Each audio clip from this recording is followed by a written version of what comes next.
Magandang balita. Inulat ng Philippine Statistics Authority na bumagal sa 2.1% ang inflation rate o ang pagtaas ng presyo ng mga produkto at serbisyo sa bansa nitong Pebrero mula sa 2.9% noong Enero. Ito na ang pinakamababang antas na naiulat simula noong Setyembre 2024. Ang mas mababang antas ng inflation ay bunsod ng mas mabagal na pagtaas ng presyo ng food and non-alcoholic beverages na nasa 2% or 2.6%. Ang pagbagal naman ng presyo nito ay dahil sa mas mabagal na pagtaas ng presyo ng gulay at iba pang produkto.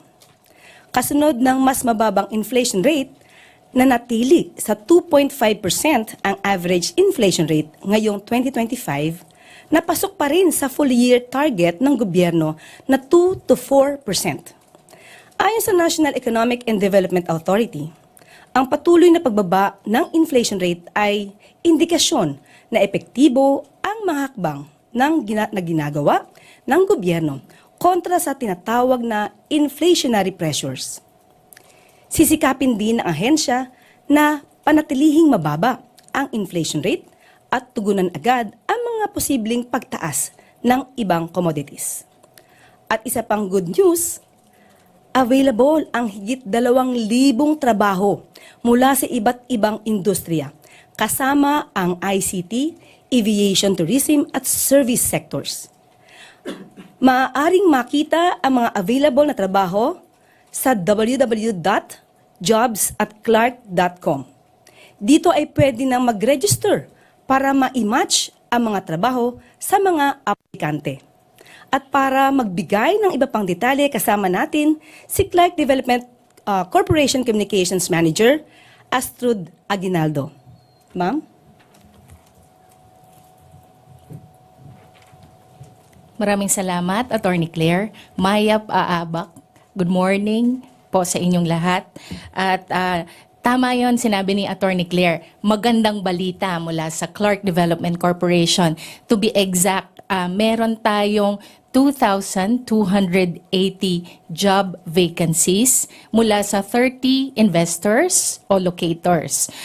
Ang mga trabahong ito ay ang mga sumusunod: ICT industry, mga business process outsourcing.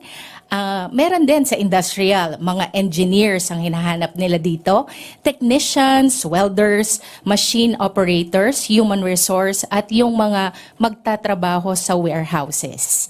Meron din sa service industry, mga bus drivers naman ang hinahanap, conductors, sewers, mga mananahe, at sa sales. Gayon din sa tourism and hospitality, mga hotel,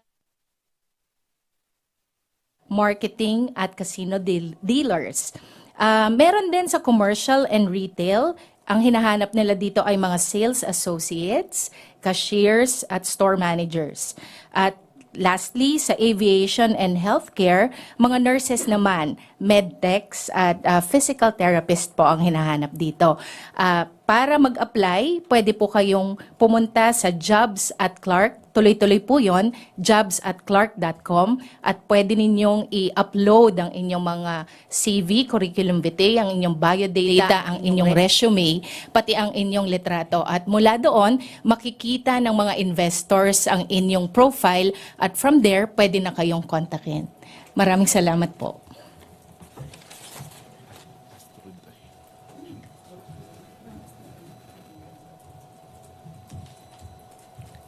Thank you very much po, Ma'am Astrud Aguinaldo. Ayan. So, meron pa po tayong good news.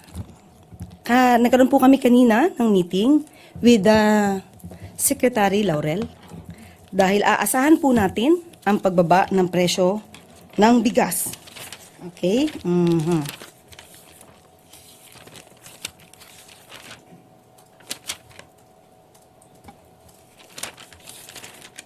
Ayan. Sa darating po na by March 31, sa ngayon po, ang presyo ng bigas kada kilo ay pumapalo po sa 49 pesos. Pero by March 31 po ay aasahan po natin ang pagbaba nito ng 45 pesos. Pati na po ang presyo po ng baboy ay maaari po ito, maibaba din po by March 10. Sa halaga po, ito po ay sinabi in particular ni Secretary Laurel, ang parte po ng Kasimat-Pigi ay bababa po between 350 to 360 per kilo. At ang liempo naman po ay maibababa po ng 380 per kilo. Yan po ang maliban po dyan. Marami pa po tayong sasabihin good news pero most probably po ay bukas na po dahil marami pong napag-usapan kanina sa meeting with the DA Secretary Laurel. Yes po. Apa. Handa na po tayong tumugon sa inyong mga katanungan. First question, Maricel Halili, B5. Magandang umaga po. Yusek, follow-up lang po dun sa sinabi ninyo na expected natin na pagbaba ng presyo. May we know what are the reasons kung bakit po aasahan natin yung pagbaba ng presyo sa bigas at saka sa baboy? Sa ngayon po, ang sabi po ni Secretary Laurel ay bumaba po ang world price. Kung kakaroon po kasi ng pagtaas talaga ng bigas, ito po ay ang nagiging basehan po ang one of the factors dito ay yung world price. Kung noon po ay may halaga po na pumapalo sa $700 to $740 kada per ton. Ngayon po ay bumaba, kung di po tayo nagkakamali, parang bumaba po sa $400 or lesser or $380 per ton. So, yun po ay isa sa mga nakikita natin pong dahilan. Isa lamang po yan sa nakikita nating dahilan para po bumaba ang presyo ng bigas. And ma'am, yung sinasabi po ninyo na from 49 pesos to 45 pesos, ano pong uri ng bigas ito, ma'am? Okay. Meron po kasi binabanggit si DA Secretary about dun sa DT8 na klase po. Ito po ang sinabi niya ay pumalo nga daw po sa $470. Yan. Per ton at pero yung may mas mahal po na 504 ay 400 mas mababa po to, mas mababa. Yung 504 ay pumapalo po sa halaga na $400 per ton. So kaya lang po ang karamihan daw po sa mga Pilipino ay mas gusto nila yung mas mahal na uri, yung DT8. Yun po talaga ang mas hinihingi ng mga consumers natin. And how about on pork, ma'am? Attribute the decrease in price. Yun po, yung binanggit ko po kanina na presyo, opo, yung sinabi po niya mga parte ng pork. Also because of the world price, ano po yung dahilan? Bakit po bumaba? Wala pong nabanggit, pasensya na po kayo, basta sinabi lang po niya sa atin ang good news at titignan po natin at kakusapin natin muli si Secretary Laurel kung ano naman ang naging reason kung bakit nakaya nating ibaba ang presyo ng pork. Salamat po. Opo. Next question, Pia Gutierrez, ABS-CBN. Hi ma'am, magandang umaga. Ma'am, regarding yung sa pag-collapse ng bridge sa Isabela, is the President asking for or directing an investigation on this, especially to find out whether corruption was involved? Yes po. Nung nagkaroon po kami ng pakikipag-usap kay Secretary Bonoan, nagkaroon na po talaga ng investigation but it's initial investigation. Ang nakikita po, sabi nga po natin, ito ay nag-start in 2014 at lumalabas po na 90% ay naisagawa ito sa panahon po ni dating Pangulong Duterte. Ang sabi po ay nagkaroon po ito dahil sa mga earthquakes, sa kung ano sa tagal ng panahon, hindi na siya naging matibay at kailangang i-retrofit sa panahon po ngayon. Ang nakikita po so far ay nagkaroon ng under-design. Lumalabas din po sa investigasyon na ito po talaga ay para sa mga light vehicles. Ayon do sa disenyo. So, lumalabas din po na yung dumaan na truck, 3 po daw yung dumaan na dump truck, puro boulders ang laman, ang karga,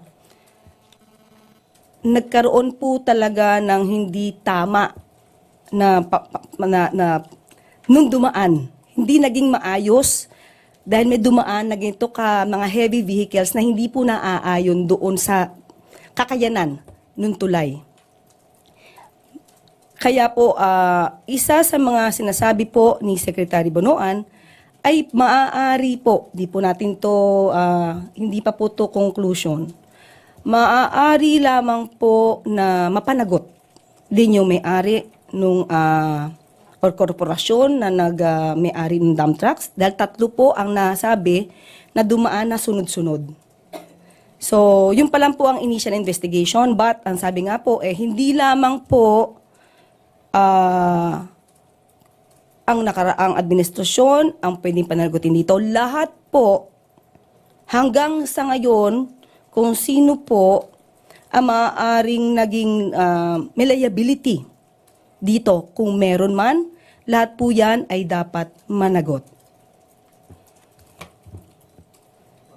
Nabanggit nyo, it's just an initial investigation. Yes. So magkakaroon po ng mas malalim na investigation dito. Opo, kasi titignan po talaga yung sinasabing under design, anong naging cause, kung bakit hindi kakayanin yung mga heavy vehicles. Lumalabas nga po sa initial investigation.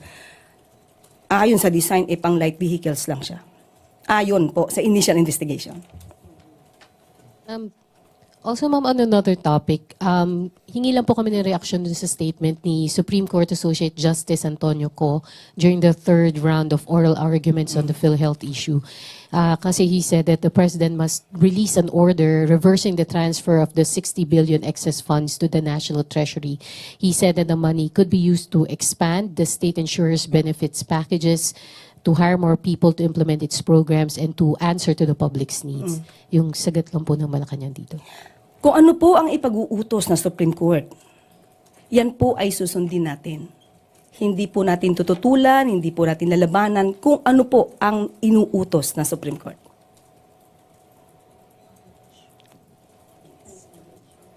Maricel Halili, TV5. On other issue, may we know the reason why is there a change in leadership of the Presidential Security Command? Bakit po na-terminate si Commander Morales?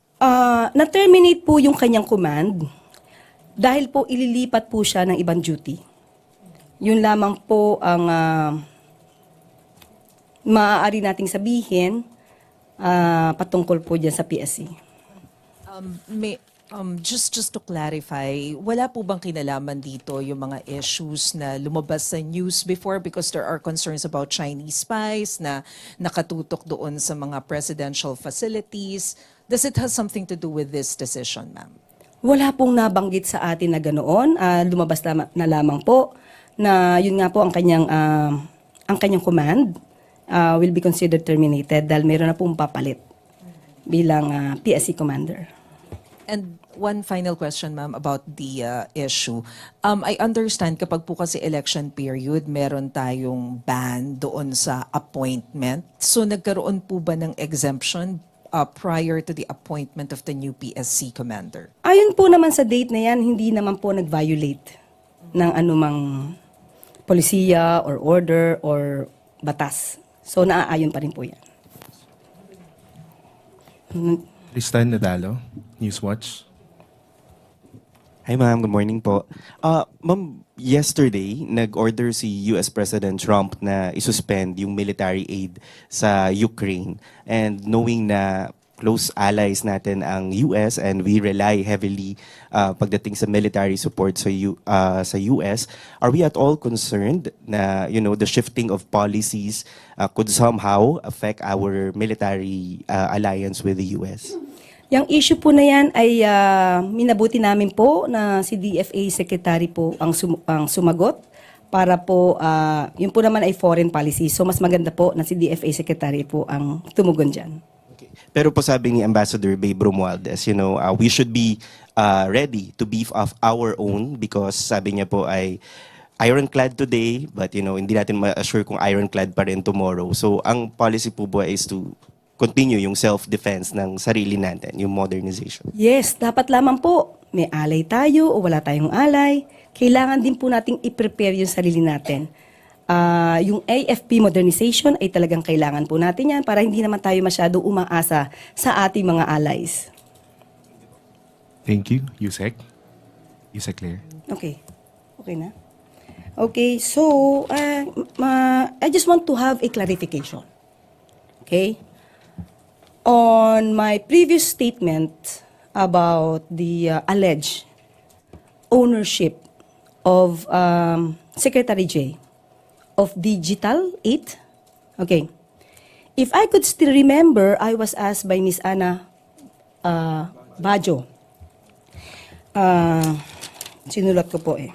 Okay. She had this statement. Ma'am, mayroon pong report na ang media company kung saan co-founder si Secretary J. Ruiz ang nakakuha ng 206 million na halaga ng kontrata sa PCSO. Ilang buwan bago po siya maging PCO Secretary. Di pa po ba, okay, period, okay? Bago po siya naging PCO Secretary, period. Di pa po ba nag-divest si Sec J? Yun lang, yung question. Ayoko kasi na na-twist ng ibang mga vloggers. So I really want to clarify this. My answer was, it's very general. Ang batas naman po natin ay allowed po na mag-divest ng shares, interest sa anumang kumpanya na pag-aari niya. Bago siya nag-assume ng posisyon. So, At alam naman po niya ang batas. Lahat ng gagawin natin dito ay dapat na naaayon sa batas. So, I neither confirmed nor denied if there is any ownership or shares or interest, Secretary J, over this DG8. I never mentioned the word DG8 as a matter of fact. It's very general.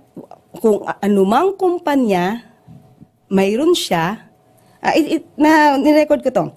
Okay, ulitin natin. Allowed po na mag-divest ng shares, interest sa anumang kumpanya. Na mayroon siyang shares. So, within 60 days from the time na siya ay nag-assume ng position. So, there are some vloggers, I don't know other media.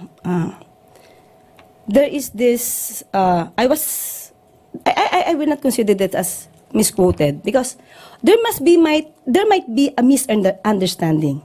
But if you will just read the lines or you listen to the words I said, it's very clear. Lahat po ay dapat lang pong mag-divest within 60 days sa anumang kumpanya na mayroon siyang shares. So with Digital 8, I do not have any, I did not say anything about the DG8. So I just want to have it cleared because nagagamit ito as if we have conflicting statements on the alleged DG8. Yun lang po.